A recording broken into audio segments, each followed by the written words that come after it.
Son used my power of attorney to sell my house while I was recovering from hip surgery. I found out when a stranger knocked on my door and told me she was the new owner.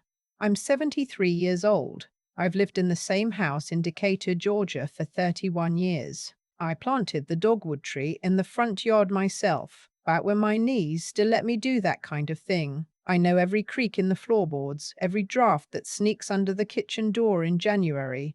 That house is not just a house to me. It's where I raised my children, buried 2 dogs, and learned to live alone after my husband passed. So when that woman knocked on my door in early March and said politely that she'd bought the property and needed to discuss a move-out timeline, I thought she had the wrong address. She didn't. Let me back up. I had my hip replaced in late October. It wasn't an emergency exactly, but my orthopedist had been after me about it for 2 years, and last summer I finally couldn't ignore it anymore. The pain was waking me up at night. I couldn't walk to the mailbox without stopping twice. My daughter flew in from Phoenix for the surgery, stayed a week, then had to go back to her job and her kids. That left my son, who lives 40 minutes away in Marietta, as the person closest to me. Before I went into the hospital, my son and I sat down at my kitchen table and I signed over a durable power of attorney. My attorney had recommended it years ago, said it was just sensible planning for someone my age living alone. The document gave my son the legal authority to manage my financial and legal affairs if I was incapacitated.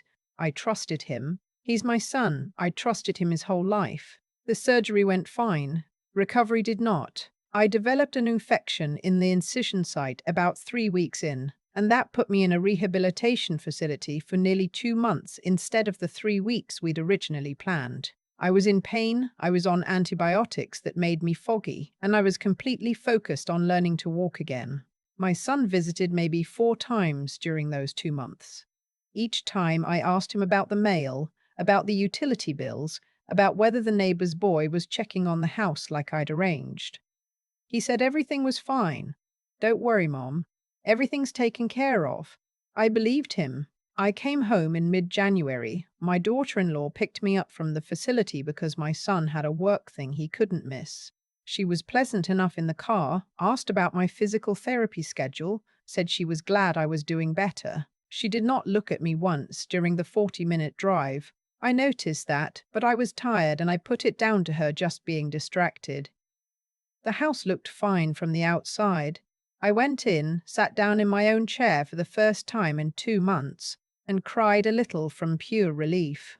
I made myself a cup of tea. I slept in my own bed that night for the first time since October. For about 6 weeks, everything seemed normal. I was focused on recovery, physical therapy 3 times a week, slowly rebuilding my strength, getting used to moving through the house again. My son called every few days. He seemed normal. Nothing felt wrong. And then that woman knocked on my door. She was maybe 40, professionally dressed, holding a folder. She introduced herself and said she closed on the property in December. She'd been patient, she said, because she understood there was some kind of family situation, but she needed to discuss a timeline for me to vacate. I stood in my doorway for a very long time without saying anything. She showed me the purchase agreement. My son's signature was on it. My son's signature as my power of attorney. The sale had closed December 19th while I was still in the rehabilitation facility, still thinking he was paying my utilities and checking my mail. The sale price was listed right there in black and white. My house, my 31-year home, had sold for $62,000 below its assessed value. I asked her to give me a few days. She was kind about it, actually. She said she understood this was clearly a difficult situation, and she gave me her card and told me to call her attorney directly. When she left, I stood in my kitchen and looked at my dogwood tree through the window and tried to understand what had just happened to me. I called my son. He didn't answer. I called again. He sent it to voicemail. I called my daughter-in-law's cell phone, and she picked up on the second ring, which told me they'd been expecting this call. "Mom," she said, before I could speak, "we need you to understand that this was for your own good. You can't maintain that house on your Social Security income. You haven't been able to for years. We did what needed to be done." I asked her where the money was. A pause. It's being held, she said, for your care expenses going forward. We set up an account. I want to speak to my son. He's not available right now. Tell him to call me. He called 3 hours later. He sounded rehearsed. He'd been thinking about this for a while, he said. The house needed a new roof. The HVAC system was aging. The property taxes had gone up again. He'd done the math. He said the word math 3 times. He said he'd been trying to protect me. He said the money from the sale was safe, that he'd put it in an account in both our names, that I could access it any time. I asked him what the account number was. He said he'd send it to me. He never did. I didn't sleep that night. I lay in my bed in my house, the house that apparently no longer belonged to me, and I went through everything in my head, the dates, the timeline. He had sold my house in December. He had visited me in the rehabilitation facility in December, sat across from me, asked about my therapy exercises, and said nothing. He had sold my house and then come to visit me and talked about my exercises. I thought about the drive home from the facility. My daughter-in-law not looking at me, the way she'd ask, very casually, whether I'd given any thought to assisted living. I had thought that was just small talk. It wasn't small talk. I have a friend, Pauline, who I've known since our kids were in elementary school together. Her husband was a civil litigation attorney before he retired, and she still knows everyone worth knowing in the legal community in Atlanta.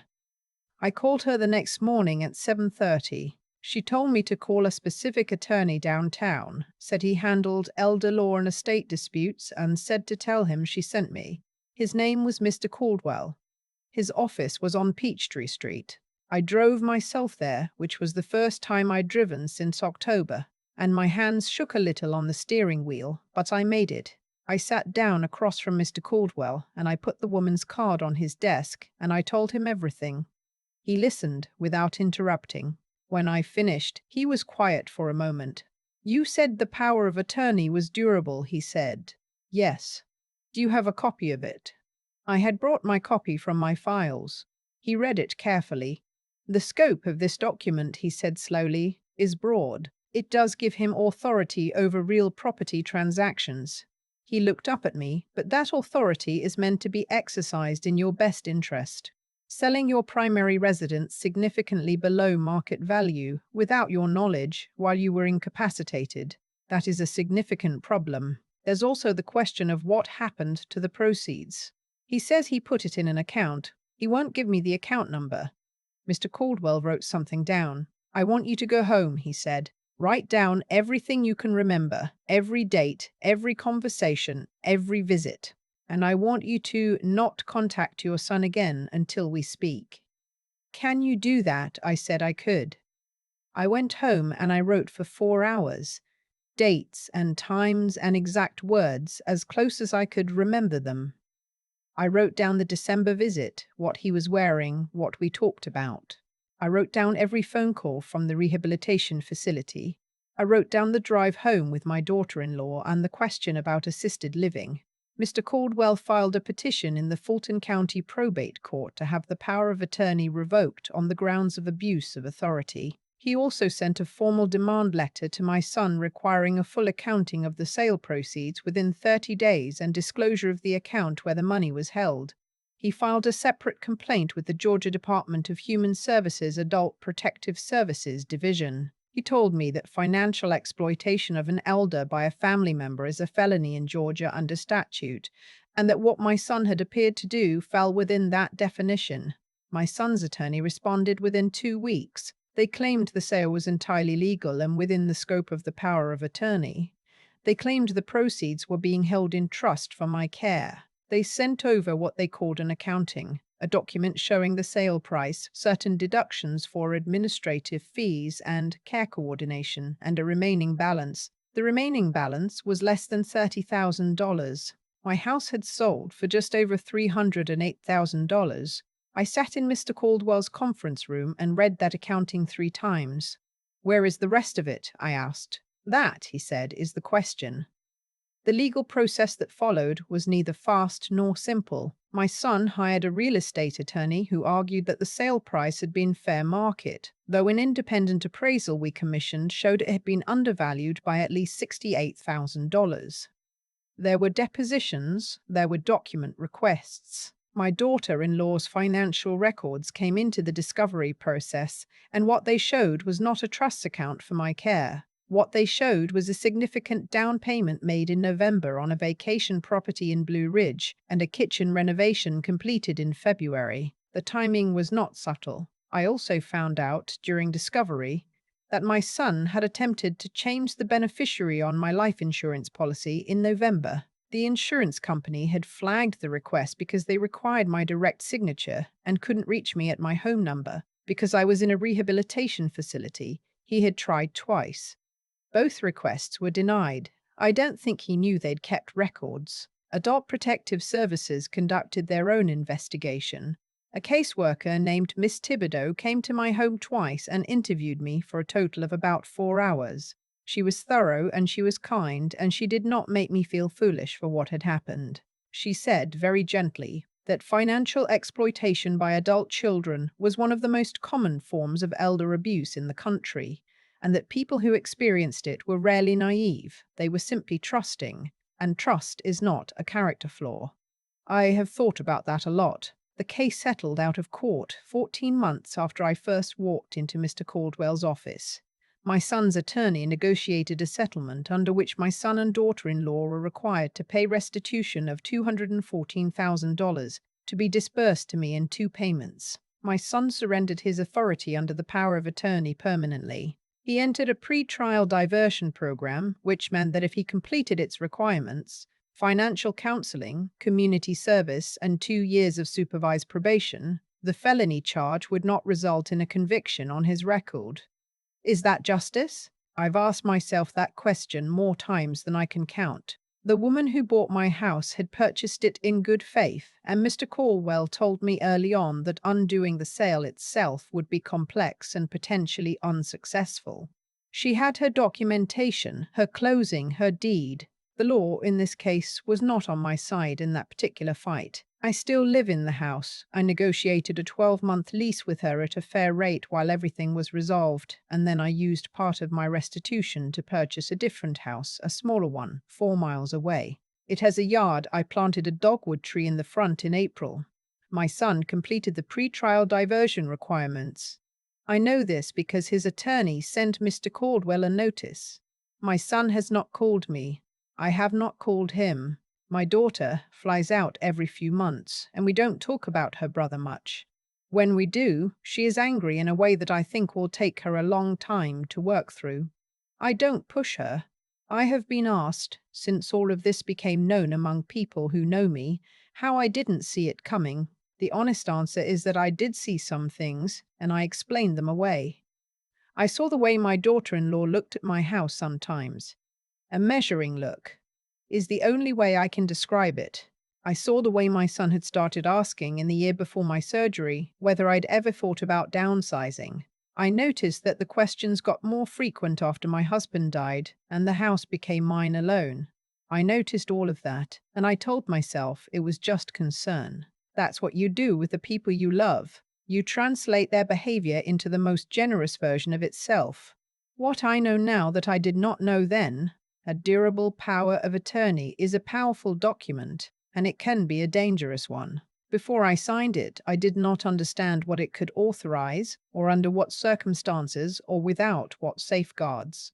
I had an attorney draft it, but I did not sit down with that attorney and say, "Walk me through every scenario in which this could be misused." I should have. If you are in a position where someone is encouraging you to sign one of those documents, please talk to your own attorney first, not theirs, and make sure you understand every line of what you're agreeing to.